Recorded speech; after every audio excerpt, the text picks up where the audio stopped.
네, 안녕하십니까? 예, 반갑습니다. 예, 임종원 형제님 가셨나요? 어, 오늘 저 건들지 마십시오. 임시 파워가 셉니다. 이런 멘트 하려고 했는데 사라지셨군요. 예, 뭐 기승전결 물 얘기로 시작해서 물 얘기로 끝나는 것 같은데요. 우리가 이 물난리를 겪으면서 많이 깨달은 새로 아는 게 많이 생겼어요. 그 양변기 뒤에 들어가는 물이 얼만큼 들어가는지 알게 됐습니다. 바가지로 11바가지가 들어갑니다. 엄청난 양의 물이 들어갑니다. 한번 내리는 게 아주 양이 많이 들어가고요. 그리고 샤워를 하는데 얼마 물이 안 든다는 걸 알았습니다. 세숫빈으로 머리를 감는다는 전제하에 4바가지면 충분히 샤워를 할 수 있다는 사실을 저는 알게 됐습니다. 소방 헬기가 왔다 갔다 했었죠. 1시간에 70만 원이 듭니다. 하루에 840이 듭니다. 그거 뜨지 말고 그걸 물 사서 주면 얼마나 좋을까, 그런 생각도 한번 해봤습니다. 그리고 이스라엘이 광야에 갔을 때 물이 없었잖아요.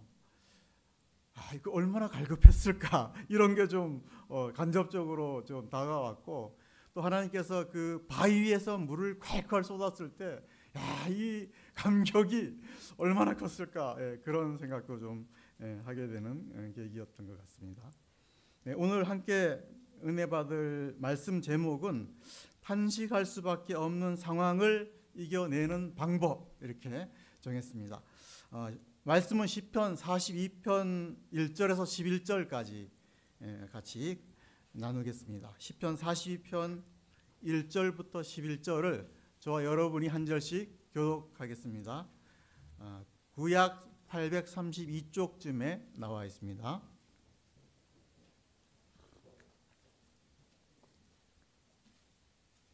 네, 찾으셨죠? 한 절씩 교독하겠습니다. 하나님이여, 사슴이 시냇물을 찾기에 갈급함 같이 내 영혼이 주를 찾기에 갈급하나이다.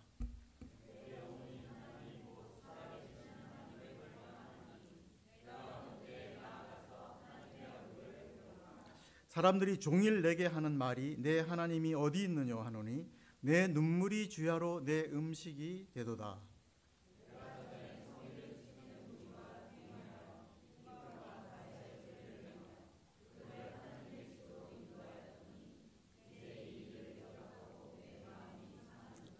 내 영혼아, 내가 어찌하여 낙심하며 어찌하여 내 속에서 불안해하는가. 너는 하나님께 소망을 두라. 그가 나타나 도우심으로 말미암아 내가 여전히 찬송하리로다.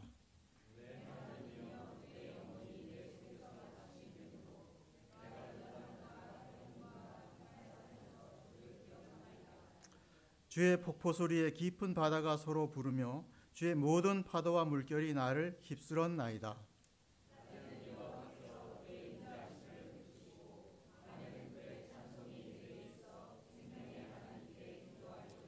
내 반석이신 하나님께 말하기를 어찌하여 나를 잊으셨나이까. 내가 어찌하여 원수의 압제로 말미암아 슬프게 다니나이까 하리로다.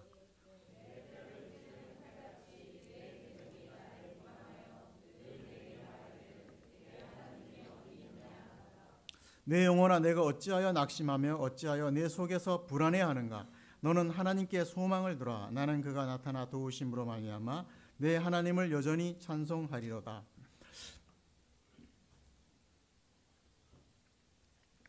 네, 시편은 총 150편으로 되어 있습니다. 시편하면 하나님께 찬송하고 감사하는 내용으로만 대부분 구성되어 있다고 생각하시죠. 근데 아닙니다. 오늘 시편 42편을 탄식시라고 말을 하고 있습니다. 시인이 절체절명의 어떤 상황에서 탄식을 쏟아내는 그런 시라고 할 수 있습니다. 시편 150편 중에 탄식시가 70편이 탄식하는 시입니다. 그리고 찬양시가 30편이고 감사시가 15편이고 이 세 개가 짬뽕 되어 있는 시가 34편입니다. 그러면 시편 150편 중 탄식시가 몇 프로죠? 50%가 넘습니다. 그러니까 우리네 인생이 이렇게 순탄치만 않다는 것을 우리는 시편을 통해서 확인할 수가 있습니다. 우리의 인생의 반은 탄식이 나올 수밖에 없는 그런 거죠. 우리가 동해 바다를 앞에 두고 물 부족 때문에 탄식할 줄이야 누가 알았겠습니까? 본문에는 구체적으로 어떤 일로 저자가 탄식하는지는 나오지는 않습니다. 근데 본문에 보면 아주 그 상황이 굉장히 어렵다는 것을 알 수 있습니다. 3절에 보시면 그 탄식 상황 때문에 눈물이 음식이 됐다서 슬프다고 하고 있고요. 또 4절에는 잘 아는 사람들이 나를 배반해서 마음이 상하다 이렇게 하고 있고요. 또 5절과 11절은 같은 구절, 똑같은 말씀인데 마음이 낙심하고 아주 불안해하다 이렇게 얘기를 하고 있고 7절에는 생의 파도와 물결이 자신을 휩쓸어 갔다 이렇게 표현을 하고 있습니다. 9절에는 원수가 나를 압제해서 슬펐다 이렇게 하고 있고 10절에는 비방을 받아서 칼이 뼈를 찌르는 아픔이었다고 그렇게 얘기를 하고 있습니다. 정말 이 시인의 표현을 보면 이분이 어떤 캄캄한 터널 속에서 정말 탄식이 절로 나오는 그런 상황에 처했다는 것을 우리는 이 시어를 통해서 알 수가 있습니다. 그렇지만 본문 1절 위에 붙은 문구가 뭐죠? 1절 위에 붙은 문구가 뭔지를 한번 다 같이 읽어보겠습니다. 시작.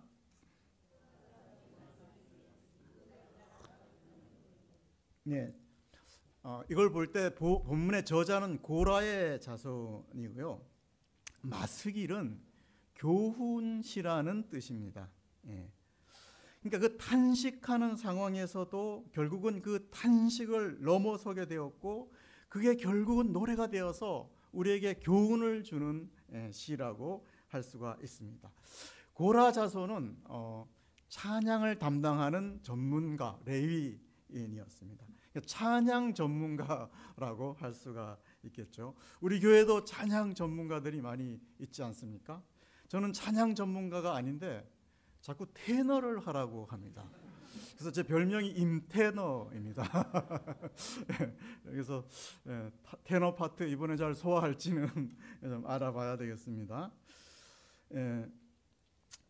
시인의 상황이 고립되어 있고 또 남들에게 굉장히 비난받고 도대체 너의 하나님은 어디 있는가 이렇게 신앙까지도 부정당하는 그런 상황입니다.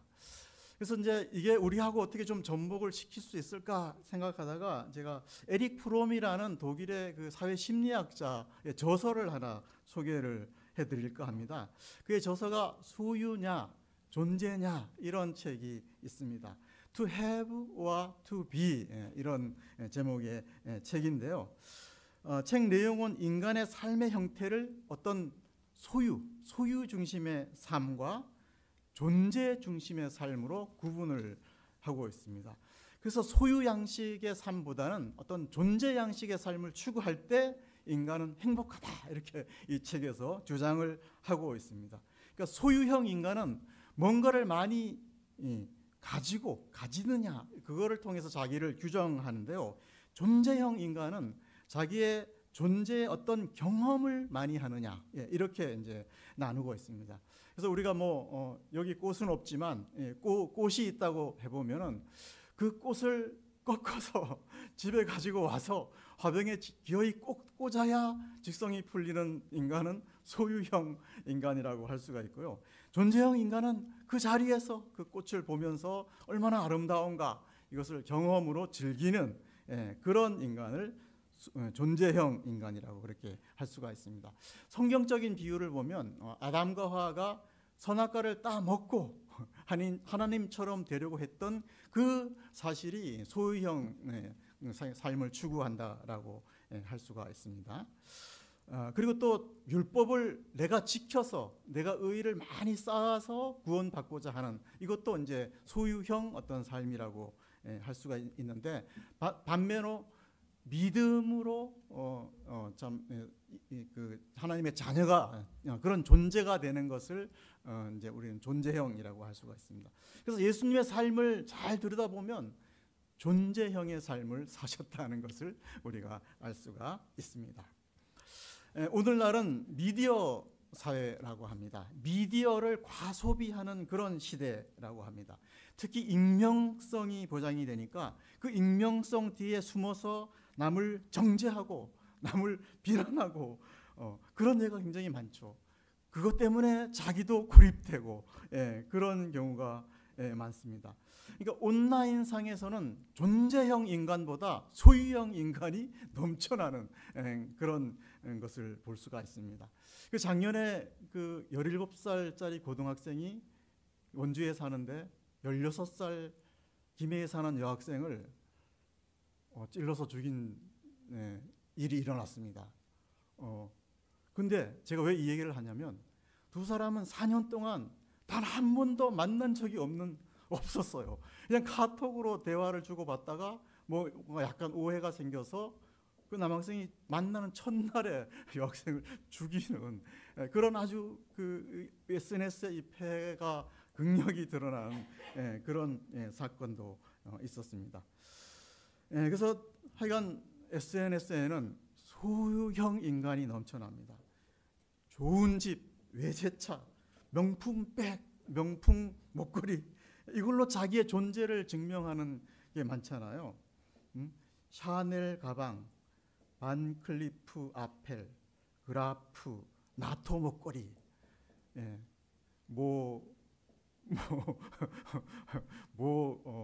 잘 아시죠? 그분이 이걸 아주 좋아했다고 합니다.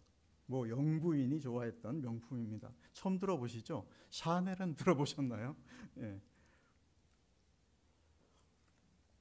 근데 명품을 걸쳤다고 명품 인간이 됩니까? 안 되죠. 명품 인간은 예수님을 영접하고 하나님의 자녀가 되는 그 존재가 될 때 아주 하나님의 작품이고 명품 인간이 되는 것이죠.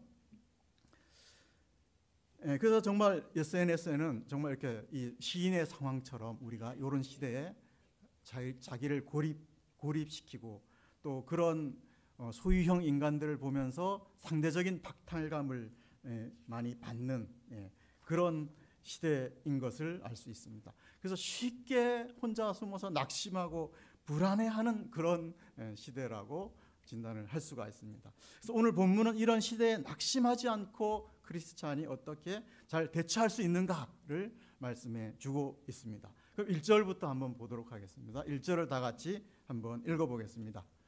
시작.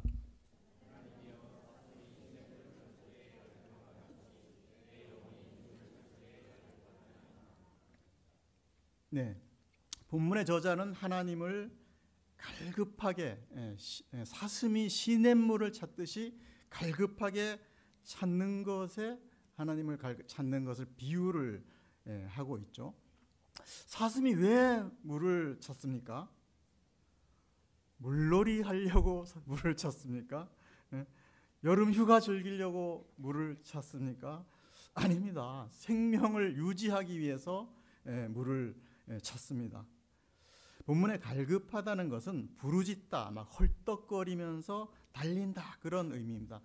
중동 지방은 뭐 하여간 저는 가보지는 않아서 모르겠는데 한 50도까지 올라간다고 하고요. 그 50도 아래 아스팔트는 80도까지 달구어진다고 합니다. 계란을 풀어서 던지면 맛있는 후라이가 될 정도로 아주 뜨거운 그런 지방이라고 합니다. 그리고 이제 4월에서 10월까지 7개월 동안 강이 바짝 말라가지고 실제로 물이 없는 그런 지방이라고 합니다. 원래 강릉의 연 평균 강수량은 1445mm입니다.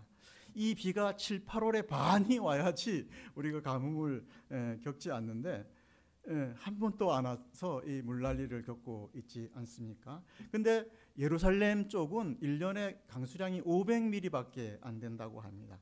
그러니까 이런 지방에서 사슴이 물을 찾는 것은 결코 쉬운 일이 아니라고 볼 수가 있죠. 특히 암사슴이 물을 못 찾으면 자기 새끼까지도 죽는 수밖에 없고요. 또 사슴은 모성 본능이 굉장히 강한 동물이랍니다. 그래서 풀을 안 먹으면 일주일은 살 수 있는데 물을 안 먹으면 이틀밖에 살지 못하는 그런 동물이라고 합니다. 그래서 정말 얼마나 목숨을 걸고 사슴이 물을 찾는지 우리가 상상을 좀 할 수가 있는데요. 사슴이 얼마나 급했으면 맹수들이 와서 뭐 물어도 아랑곳하지 않고 물을 찾아가는 그런 모습을 볼 수 있습니다. 그러니까 시편 기자는 정말 탄식할 수밖에 없는 상황에서 이런 갈급한 자세로 하나님을 찾는다고 먼저 1절에서 고백을 하고 있습니다. 타는 목마름으로 살아계신 하나님을 갈망합니다. 오봉저수지 갈라진 거 보셨죠? 그 얼마나 비를 갈급하고 있습니까? 그런 마음으로 하나님을 먼저 찾고 있는 시인의 모습을 알 수가 있습니다. 그래서 제가 이제 이 목마름에 대해서 좀 실감나게 전달할 수 없을까 하다가 제가 간증 하나를 하겠습니다. 제가 7월 1일자로 부서를 옮겼습니다. 본부에서 외곽 부서로 옮겼습니다. 아주 행복합니다. 근데 이제 이 부서가 취업을 담당하는 그런 부서인데요. 그 토익 스피킹이라고 아시죠? 그 공인 시험 보는 거.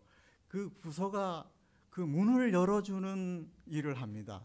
장소를 대여해주고 닫고 이런 역할을 하는데 이제 다른 직원이 이제 그거를 담당하고 있는데 지난주 일요일은 아마 뭐 이렇게 외부로 가는 일이 있어서 저한테 이제 그거를 맡겼습니다. 공인 시험이니까 문을 안 열어주면 굉장히 중요한 거잖아요. 그래서 막 한 3일은 제가 머리에 익혔습니다. 9시 반에 문 열어야 된다. 9시 반에 문 열어야 된다. 근데 지난주 주일날 저기 딱 앉아 있는데 9시 59분에 그 생각이 난 겁니다. 그날 비가 와가지고 갑자기 막 까먹어 버린 거예요. 그래서 1분 만에 1분이 남은 거예요. 그래서 막 온 머리카락이 위로 솟고 막 그 정말 이 사슴이 뛰어다니는 그런 마음이 돼가지고 일단 튀어나갔습니다. 튀어나가서 차 깜빡이를 비상 깜빡이를 넣고 막 이제 올라갔습니다. 신호등을 기다리는데 3분이 30년처럼 느껴지더라고요. 그래가지고 7분 만에 올라갔고 당직실에서 마스터키를 빌려서 또 그 장소까지 4층인데 4층을 거의 날아서 올라갔습니다. 그래서 10시 10분에 딱 도착해서 그 문을 열어줬는데요. 근데 다행히 시험이 11시더라고요. 시험이 11시여서 준비하는 시간이 아마 있었던 것 같습니다. 그래서 이제 근데 그 올라가는 10분 동안 제가 얼마나 갈급했는지 입술이 다 벗겨졌습니다. 입술이 한번 확 거물이 확 벗겨지더라고요. 그래서 참 얼마나 그 놀랐는지 그런 어떤 생각이 났는데요. 정말 어떤 논리적인 사고가 안 돼요. 그 사람들이 미리 전화했을 거 아니에요. 사람이 안 오면 그 생각도 안 나고 기도도 그냥 주여 이렇게 나올 수밖에 없는 그런 상황입니다. 그래서 저는 이 사건을 통해서 내가 입술이 벗겨지도록 하나님을 갈급하게 찾은 적이 있는가. 그래서 하나님 이 사건을 통해서 한번 갈급하게 찾아봐라. 그렇게 이제 하셨다고 생각이 듭니다. 본문 2절을 한번 읽어보겠습니다. 시작.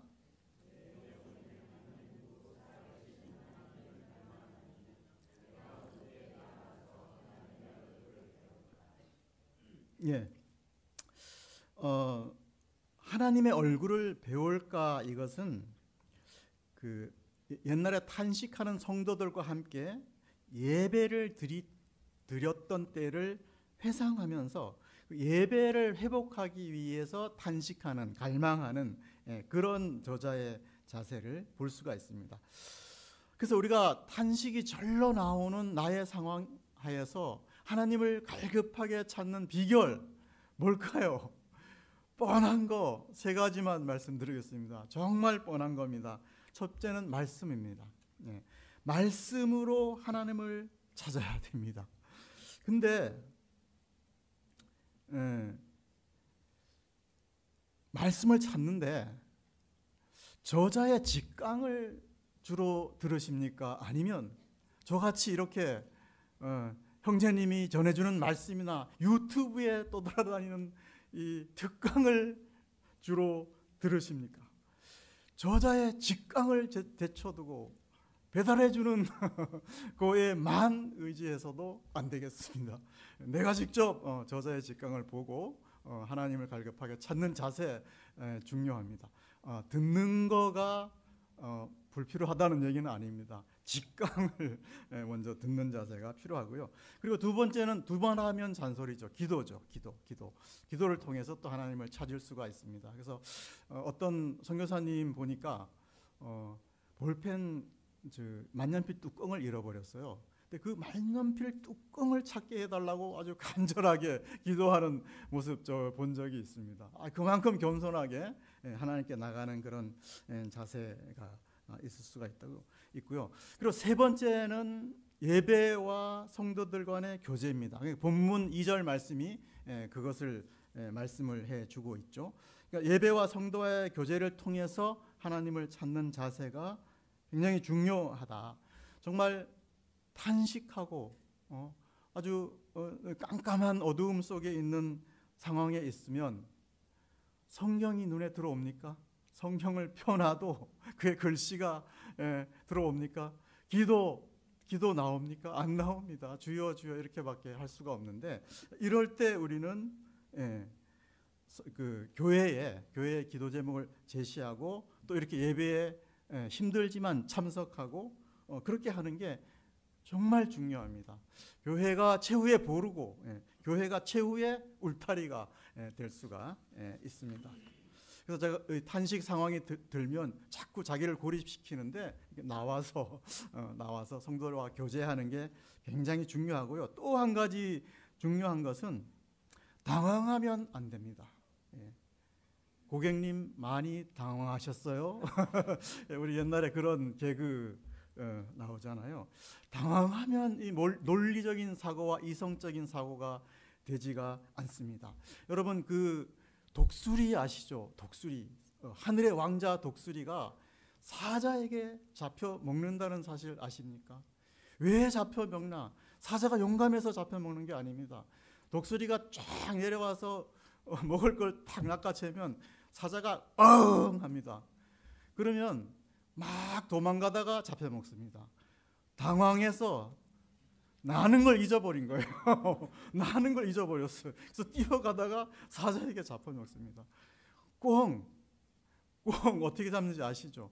꽁 확 몰아가면 나는 걸 잊어버립니다. 당황해서. 그래서 머리를 그냥 쳐박습니다. 그럼 주워 담으면 되는 거죠. 그래서 우리가 이런 탄식하는 상황일 때 아주 당황하지 않는 그런 자세를 갖는 것도 중요하다고 말씀드릴 수 있습니다. 3, 4절 같이 한번 읽어보겠습니다. 시작.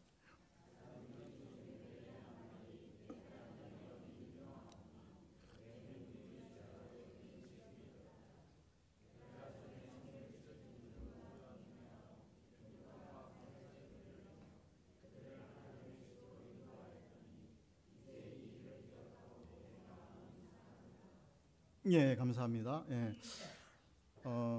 아까도 말씀드렸지만 함께 기도하고 함께 예배드리고 함께 동행했던 그분들이 자기를 비난하는 겁니다. 자기의 이런 아주 안 좋은 상태를 가지고 비난한 그것 때문에 저자는 굉장히 마음이 아파하고 정말 눈물을 빵처럼 하루 종일 울고 있다, 이렇게 이제 표현을 합니다. 그러니까 네가 그렇게 잘난 척하고 믿었던 하나님은 도대체 어디 가고 네가 그 모양 그 꼬라지냐, 이렇게 이제 비난할 때가 있잖아요.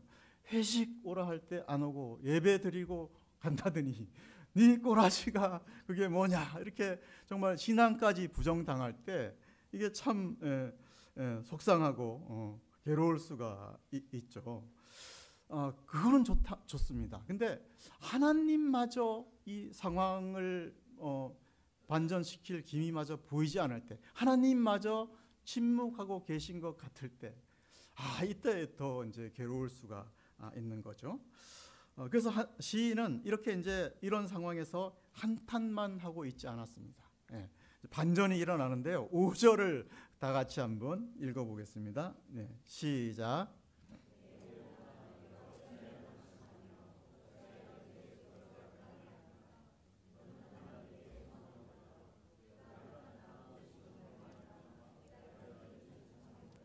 네, 감사합니다.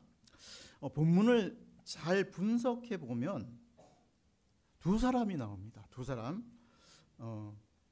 내 영혼아, 내가 어찌 낙심하는가. 그러니까 앞에 내와 뒤에 내가 서로 다릅니다. 앞에 나를 A라고 하고 뒤에 나오는 나를 B로 넣어서 본문을 읽어보면 A인 나가 B인 너에게 어찌하여 낙심하는가, 이렇게 책망하고 있습니다. 정상적인 자아가 비정상적인 자아를 다 이루고 있습니다. 이상하게 보입니까? 미친 사람처럼 보입니까? 아닙니다. 내가 나에게 말을 걸고 다 이루는 것을 자기 성찰이라고 우리는 합니다. 미친 게 아니죠. 자아 성찰이라고 합니다. 이게 어떤 상황을 바꾸는데 굉장히 중요한 역할을 합니다. 차가 앞으로 갔다가 상황을 바꿔서 뒤로 가는 거는 뭐가 좌지우지합니까? 엑셀을 신나게 밟으면 됩니까? 아닙니다. 기어가 좌지우지합니다. 기어를 바꾸면 뒤로 갈 수가 있는 거죠. 그래서 이렇게 자기를 객관화해서 자기 자신에게 말을 거는 자세, 이게 이 기어를 바꾸는 그런 상황을 바꾸는 그런 자세가 될 수 있습니다.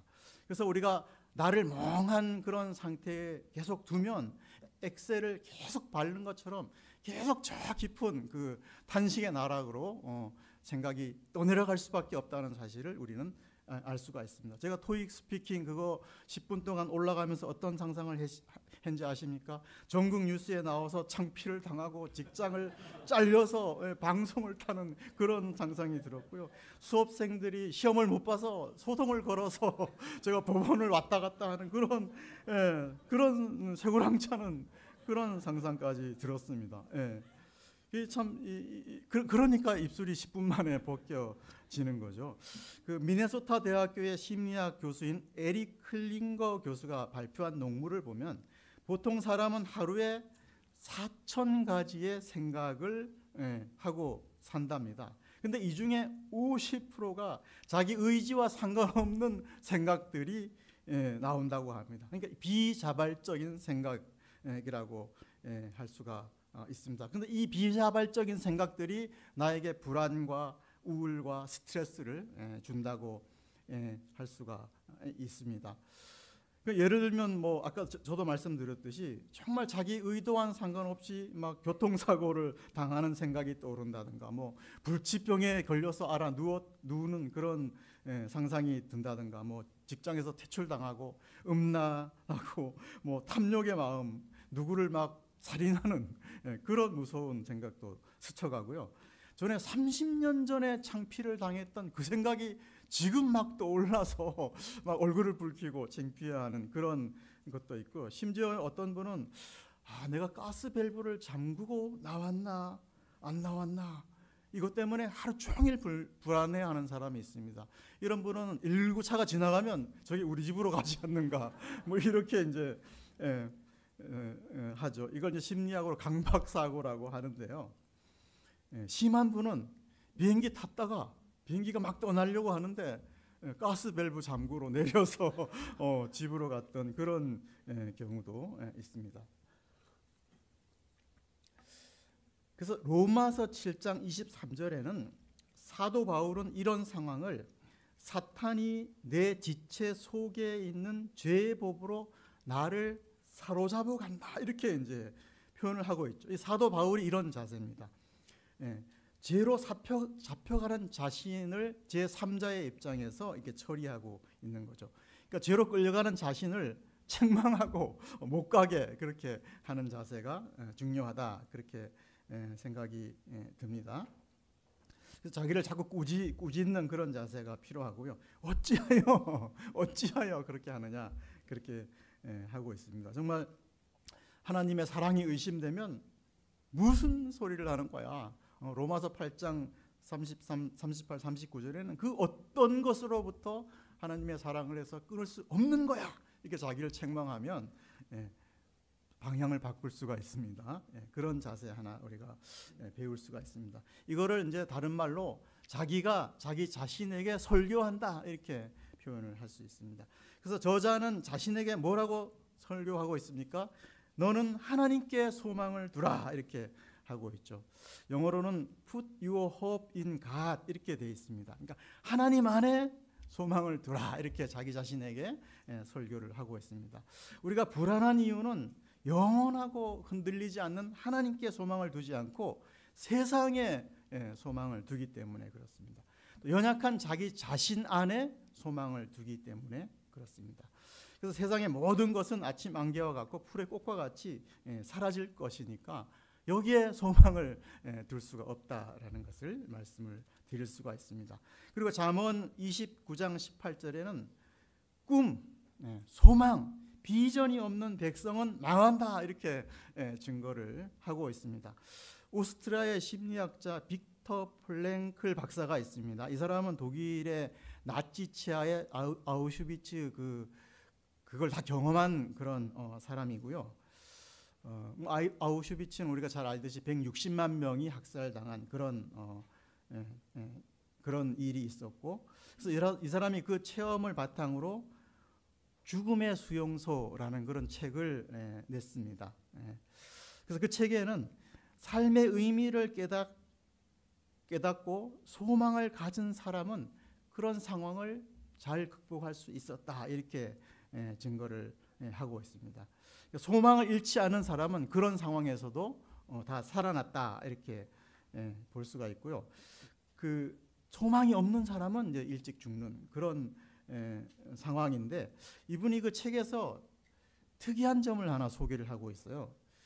그 유대인들이 가장 많이 죽어 나간 해를 살펴보니까 1944년 크리스마스 끝나고 나서 그 다음에 1월 15일, 그 15일 사이에 유대인들이 가장 많이 죽어 나갔다는 사실을 알게 됐습니다. 그때 뭐 병이 도는 것도 아니에요.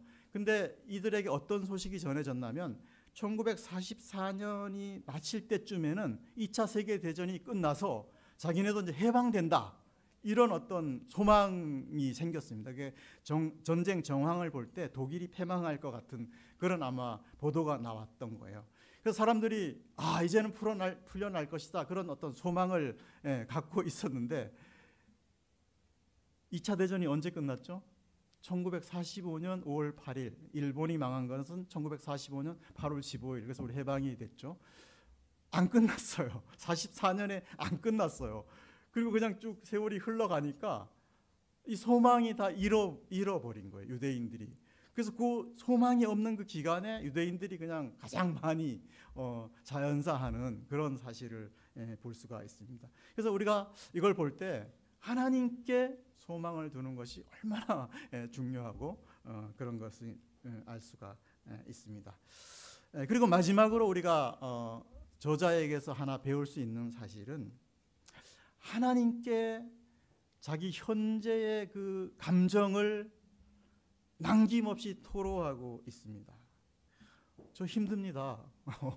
제가 지금 죽을 것 같습니다. 지금 휩쓸려 가고 있습니다. 자기의 속마음을 하나님께 다 100% 털어놓고 있는 그런 자세를 배울 수가 있습니다. 그래서 우리도 이런 탄식 상황에 하나님께 털어놓는 자세 꼭 필요하고요. 그렇지만 그런 탄식하면서도 하나님의 주권에 대한 신뢰는 가지고 있습니다. 그래서 마지막 절을 보면 언젠가 나의 하나님이 반드시 나타나서 도와주셔서 이 탄식 상황을 극복해 주실 것이라는 찬양을 하면서 오늘 말씀을 끝내고 있습니다. 그래서 우리 성도님들도 이런 시인의 자세로 탄식 상황을 승리하는 삶을 살 수 있게 기도하면서 저의 메시지는 여기서 줄이겠습니다. 기도하고 마치겠습니다. 아버지 하나님, 아침 한개와 같고 또 풀의 꽃과 같은 세상에 소망을 두고 살다가 다음 낙심과 불안 가운데 살 수밖에 없었던 우리를 건져주시고 정말 영존하시는 하나님 안에 산 소망을 두고 살 수 있는 자들로 인도하여 주셔서 감사를 드립니다. 우리가 본문의 시인과 같이 이번에 자세를 배워서 정말 어떠한 탄식할 수밖에 없는 상황 가운데에서도 능히 극복하고 낙심하지 않고 참 승리하는 삶을 살 수 있도록 인도하여 주시옵소서. 귀한 말씀을 감사드리올 때 예수 그리스도의 이름으로 기도하였습니다. 아멘. 네, 감사합니다.